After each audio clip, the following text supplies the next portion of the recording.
ಇಂದು ಗುಂಡ್ಲುಪೇಟೆ ಪಟ್ಟಣದಲ್ಲಿ ಶ್ರೀರಾಮದೇವರ ಗುಡ್ಡದಲ್ಲಿ ಇರುವ ಸಿದ್ದಪ್ಪಾಜಿ ಹಾಗೂ ರಾಮದೇವರಿಗೆ ಪ್ರತಿ ವರ್ಷದಂತೆ ಎತ್ತಿನ ಗಾಡಿ ಸಂಘದವರು ಅನ್ನದಾತರಾದ ರೈತರು ನಮ್ಮ ಗುಂಡ್ಲುಪೇಟೆ ಪಟ್ಟಣದ ಕಲ್ಯಾಣಿಕೊಳದಿಂದ ದೇವರ ಉತ್ಸವ ಹಾಗೂ ಎತ್ತಿನ ಗಾಡಿಗಳು ಮೆರವಣಿಗೆಯ ಮೂಲಕ ಶ್ರೀರಾಮದೇವರ ಗುಡ್ಡಕ್ಕೆ ತೆರಳಿ ಶ್ರೀ ಸಿದ್ದಪ್ಪಾಜಿ ಹಾಗೂ ರಾಮ ಹಾಗೂ ನಂದಿ ಬಸಪ್ಪನಿಗೆ ಪೂಜೆಯನ್ನು ಸಲ್ಲಿಸಲಾಯಿತು. ನಾಡಿಗೆ ಮಳೆ ಬೆಳೆ ಹಾಗೂ ರೈತರಿಗೆ ಅನುಕೂಲವಾಗಲೆಂದು ಈ ರೀತಿಯಲ್ಲಿ ಭಕ್ತಿಯಿಂದ ಪೂಜೆ ಸಲ್ಲಿಸಿ ಭಕ್ತಿಯ ಪರಾಕಾಷ್ಠತೆಯನ್ನು ಭಕ್ತರು ಮೆರೆಯುತ್ತಿದ್ದಾರೆ. ಹಾಗೂ ಶ್ರೀರಾಮದೇವರ ಗುಡ್ಡದಲ್ಲಿ ಬರುವಂತಹ ಭಕ್ತಾದಿಗಳಿಗೆ ಅನ್ನದಾನವನ್ನು ಕೂಡ ಏರ್ಪಡಿಸಲಾಗಿದೆ. ಈ ಮೆರವಣಿಗೆಯಲ್ಲಿ ಹಾಗೂ ದೇವರ ಸೇವೆಯಲ್ಲಿ ರವಿ, ಸೂರಿ, ಮಂಜ, ಕೊಂಗಳ್ಳಿ, ತಮ್ಮಣ್ಣ, ದೊಡ್ಡಸ್ವಾಮಿ, ರಂಗಸ್ವಾಮಿ, ಮಹಾದೇವು ಸ್ವಾಮಿ ಹಾಜರಿದ್ದರು. ಜೈ ಶ್ರೀರಾಮ್. ಧನ್ಯವಾದಗಳು ಸ್ನೇಹಿತರೆ.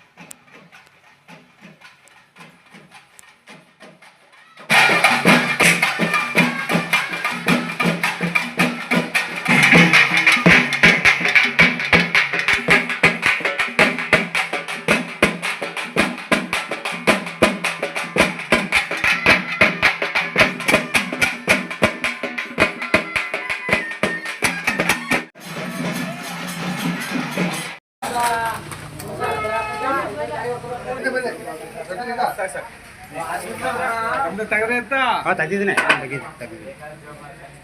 ಹಿಡ್ಕೊಂಡು ಬಂದ್ಕೊಂಡಿವೆ ಊಟ ಮಾಡ್ತಾರೆ. ನಮಸ್ಕಾರ ಪ್ರಿಯ ವೀಕ್ಷಕರೇ, ಈ ದಿನ ನಮ್ಮ ಗುಂಡ್ಲುಪೇಟೆಯಲ್ಲಿ ಶ್ರೀರಾಮದೇವರ ಗುಡ್ಡ ಅಂತೇಳಿ ಇಲ್ಲಿ ವರ್ಷ ಪ್ರತಿ ವರ್ಷವೂ ಇಲ್ಲಿ ದಾಳ ತಂದು ದಾಳ ಮೆರೆಸಿ ದಾಳ ಕಟ್ಟಿ ಈ ಬಂದು ಜನಕ್ಕೆ ಅನ್ನದಾನ ಮಾಡ್ತಾರೆ.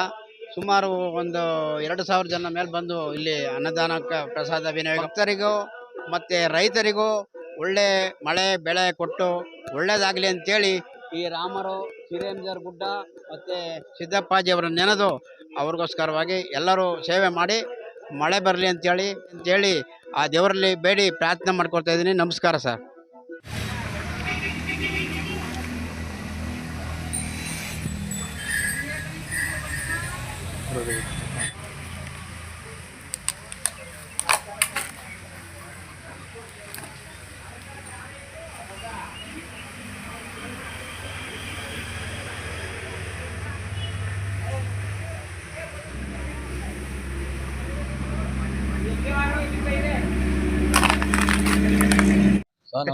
ದೊಡ್ಡಪುರದಿಂದ ಬಂದಿರೋ ಸರ್ ನಾವು ಒಂದು ಗವೇಶ್ವರದ ಒಂದರಿಂದ ನಾವು 4ನೇ-5ನೇ ವರ್ಷದ ಒಂದು ಇದನ್ನ ಇಟ್ಕೊಂಡು ನಾವು ಇದು ಮಾಡ್ತಾ ಇದ್ದೀವಿ. ಮಳೆ ಇಲ್ಲ ಬೆಳೆ ಇಲ್ಲ, ಏನೋ ಮಾಡೋದಕ್ಕೋಸ್ಕರ ಗವಿ ಪರಮಾತ್ಮಗೋಸ್ಕರ ನಾವು ನಿತ್ಯವಾಗಿ ಮಾಡಬೇಕು ಅಂತ ಮಳೆದೇವನಿಗೋಸ್ಕರ ನಾವು ಮಾಡ್ತಾ ಇದ್ದೀವಿ. ಏನೋ ಒಳ್ಳೇದಾಗಲಿ, ಎಲ್ಲ ಜನಗಳಿಗೆ ಒಂದು ಒಳ್ಳೇದಾಗಿ ರೈತರುಗಳೆಲ್ಲ ಒಳ್ಳೇದಾಗಲಿ ಅಂತ ಅಂದ್ಬಿಟ್ಟು ಕೃಷ್ಣಪ್ಪನವ್ರೆ, ತಾವು ಈಗ ಈ ಒಂದು ಇದಾಯ್ತದಲ್ಲ, ಇದು ದಾಳ ಪ್ರತಿ ವರ್ಷ ಇರ್ತಾರೆ. ಸುಮಾರು ಎಷ್ಟು ವರ್ಷದಿಂದ ನೋಡ್ತಾ ಇದ್ದೀರಿ? ಇನ್ನು ನಾವು 8-9 ವರ್ಷದಿಂದ ನೋಡ್ತಾ ಇದ್ದೀವಿ. 9 ವರ್ಷ. ಈಗ ಅದು ಕಮ್ಮಿ ಇತ್ತು, ಈಗ ಬತ್ತ ಈಗ ಜಾಸ್ತಿ ಮಾಡಿದ್ವಿ, ಇಂಪ್ರೂವ್ ಆಯ್ತದೆ. ಆದ್ರೆ ಇನ್ನೂ ಜನ ಇನ್ನೂ ಬರ್ಬೇಕಾಗಿತ್ತು, ಇನ್ನೂ ರೈತರುಗಳು ಬರ್ಬೇಕಾಯ್ತು. ಕೆಲವು ಕಡೆ ಮಳೆ ಬಿದ್ದಿದೆ, ಕೆಲವು ಕಡೆ ಮಳೆ ಆಗಿಲ್ಲ. ಆದ್ರಿಂದ ಈಗ ನಾವು ಎಷ್ಟರಲ್ಲಿ ಏನ್ ಮಾಡ್ಬೇಕು ಅದನ್ನ ಇವತ್ತು ಕಾರ್ಯಕ್ರಮ ಇಟ್ಕೊಂಡು ಮಾಡಿದೀವಿ. ಇನ್ನೂ ಜಾಸ್ತಿ ಮುಂಚಿತವಾಗ್ಲಿ ಅಂತ ನಾವು ಇದು ಮಾಡ್ಕೊಂಡು ಗವಿ ಪರಮಾತ್ಮನ ಮೇಲೆ ಮುಂದೆ ಮಾಡ್ತೇವೆ. ಓಕೆ, ಮಾಡ್ಕೊಂಡು ಪೂಜೆ ಮಾಡ್ಸ್ಕೊಂಡು ಹೋಗ್ತೀವಿ. ನೀ ಎಷ್ಟು ವರ್ಷದಿಂದ ಬರ್ತಿದ್ಯಪ್ಪ? ನಾವು ಒಂದು 7-8 ವರ್ಷದಿಂದ ಬರ್ತೀವಿ. 7-8 ವರ್ಷದಿಂದ. ಇದರ ಒಂದು ಹಿನ್ನೆಲೆ, ಒಂದು ಉದ್ದೇಶ ಹಿನ್ನೆಲೆ ಅಂದ್ರೆ ನಮ್ಗೆ ಒಳ್ಳೇದಾಗುತ್ತೆ, ನಮ್ಗೆ ಭರವಸೆ ಉಂಟು. ಆ ಕಾಲದಿಂದ ನಡ್ಕೊ ಬಂದಿರೋದನ್ನ ಅನುದಾನ ಮಾಡ್ಬಿಟ್ಟು ಹೋಯ್ತು ಅಂದ್ರೆ ನಮ್ಗೆ ವರ್ಷ ಅಬ್ಸರ್ವ್ ಮಾಡಿದ್ದೀನಿ. ಓಕೆ, ಧನ್ಯವಾದ, ಥ್ಯಾಂಕ್ಸ್ ಅಣ್ಣ. ಪ್ರತಿ ವರ್ಷದಂತೆ ಈ ವರ್ಷನೂ ಕೂಡ ದಾಳ ಎತ್ತರದ ಮುಖಾಂತರ ಸಿದ್ದಪ್ಪಾಜಿ ದಾಳಿ ಒಂದು ಗವಿ ಬಸಪ್ಪನ ಒಂದು ದೇವಸ್ಥಾನದಲ್ಲಿ ದಾಳ ಎತ್ತಿದ್ರಿ. ಹಾಗಾಗಿ ಎತ್ತುಗಳೆಲ್ಲ ಕೂಡ ಒಳ್ಳೊಳ್ಳೆ ಅಲಂಕಾರ ಮಾಡಿ ಎಲ್ಲ ಬಂದಿದ್ರಿ. ಏನು ಹೇಳ್ತೀರಿ? ಇದೆಲ್ಲ ಮಾಮೂಲಿ ಮಾಡೋದು, ವರ್ಷ ಮಾಡ್ತಾ ಇರ್ತೀನಿ. ಪ್ರತಿ ವರ್ಷನೂ ಹಿಂಗೆ ಪ್ರತಿ ವರ್ಷನೂ ಮಾಡ್ತಿದ್ರಿ. ಈ ಒಂದು ದಾಳ ಎತ್ತದ ಉದ್ದೇಶ ಏನು? ಉದ್ದೇಶ ಮಳೆ ಆಗಲಿ ಅಂತ. ಮಳೆ ಆಗಲಿ, ಬೆಳೆ ಆಗಲಿ, ರೈತರಿಗೆ ಒಳ್ಳೇದ ಅನುಕೂಲ ಆಗಲಿ ಅಂತ. ಅಲ್ಲಿ ಸುಮಾರು ಊಟದ ವ್ಯವಸ್ಥೆ ಹೇಗೆ? ಊಟ ವ್ಯವಸ್ಥೆ ಮಾಡಿದ್ದೆ. ಏನು ಅನ್ನ ಸಾರು ಪಾಯಸ ತಾಳ್ದ. ಮತ್ತು ಇದಲ್ಲದೆ ಹೊರತುಪಡಿಸಿ ಸುಮಾರು ಯಾವ್ಯಾವ ಊರಿಂದ ಬಂದಿದ್ದಾರೆ? ಒಂದು 4-5 ಊರಿಂದ ಬಂದಿದೆ. 5 ಊರಿಂದ. ಯಾವ್ಯಾವ ಊರು? ಮಲಯನಪುರ, ಒಂದು ಪುತ್ತೂರು, ಗುಂಡ್ಲುಪೇಟೆ.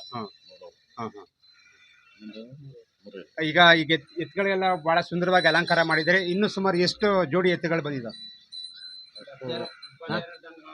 25. 25. ಓಕೆ. ಅಂದರೆ ಇಲ್ಲಿಂದ ಮೆರವಣಿಗೆ ಹೊರಟು ಮಾಂಸದಂಗಡಿ ಬೀದಿ, ಅರಳಿಕಟ್ಟೆ ಬೀದಿ, ಹಾಗೆ ಮದಕರಿ ನಾಯಕರ ಸರ್ಕಲಿಂದ ಸ್ಟ್ರೈಟು ಎಷ್ಟು ರೌಂಡು ಹಾಕ್ತೀರಿ ಅಲ್ಲಿ ದಾಳ ಇದು ಮಾಡಿ? ಅಲ್ಲೇ ಒಂದೇ ರೌಂಡ್. ಒಂದೇ ರೌಂಡಾ? ದೇವಸ್ಥಾನದ ಹತ್ರ ಒಂದೇ ಓಕೆ, ತಮ್ಮ ಹೆಸರು? ಶಿರ್ಸಟಿ ಅಂತ.